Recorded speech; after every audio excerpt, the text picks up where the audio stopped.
గుడివాడ నియోజకవర్గంలో గుట్లవల్లేరికి ఏం సమస్యలు ఉన్నాయి, ఏముంటే బాగుంటుంది అనుకుంటున్నారు? మెయిన్ రోడ్లు ఒకటిను ఇప్పుడు అన్ని పథకాలు వదులుతున్నాడు కానండి, రైతు అనే దానికి మాత్రం ఏం ఉపయోగం లేకుండా అది మాత్రం గిట్టుబాటు ధర రావట్లా. ఇప్పుడు 10,000 అని మళ్ళీ ఏమో ఏదేదో పథకాలు పెడుతున్నాడు. కొన్ని అప్పుడు చెప్పాడు సార్ కుర్రాడు రాజశేఖర రెడ్డి గారి టైంలో 5 ఒకటి హెల్త్, హౌసింగ్ ఒకటి, ఇంకోటి పెన్షను, ఎడ్యుకేషను, అంతవరకే. ఈ అడ్డమైన పథకాలన్నీ పెట్టి ఏమి ఇవ్వలేకుండా డబ్బులు ఇస్తున్నాడు కానీ వేసేది బాధ.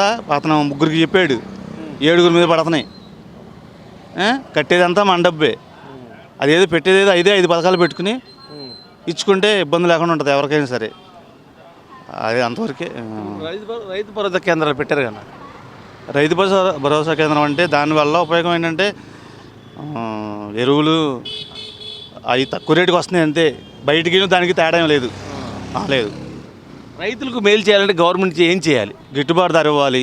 యూరియా కట్టలు కానీ మందులు కానీ తగ్గించాలి. యూరియా కట్ట ఇప్పుడు అంతకుముందు పోయిన సంవత్సరం ఎంత అనుకున్నారు, 900 ఎంత ఉంది, ఇప్పుడు 1800 అయింది. వడ్డీ మాత్రం 1400.